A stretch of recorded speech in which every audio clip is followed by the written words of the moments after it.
quelques jours avant que la limitation à 90 km/h soit effective sur le tronçon Saint-Jean-de-Védas-Montpellier-Est de l'autoroute A9.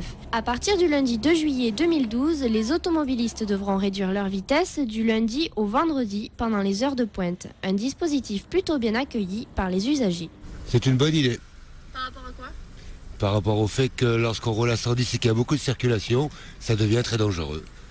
Et que c'est difficile pour un conducteur d'être tendu en permanence sur les trajets aller-retour. Vous pensez que ça va créer plus de bouchons ? J'espère que ça permettra peut-être un écoulement plus facile sur les côtés. Si c'est pour la sécurité, il n'y a rien à dire de plus. C'est comme ça. J'imagine que c'est pour la sécurité et contre la pollution. Donc, Par rapport aux bouchons, vous pensez que ça va arrêter les bouchons ? non, ça ne va pas arrêter les bouchons, non.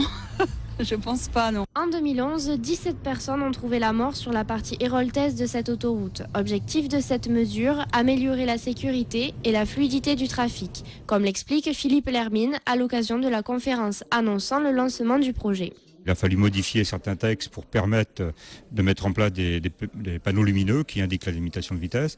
Il a fallu s'adapter en termes de contrôle automatisé aussi. Les radars qui sont en place vont basculer en fonction des heures, donc de 90 à 110. Donc effectivement, on a collaboré de près en essayant de se poser toutes les questions qu'on pouvait se poser.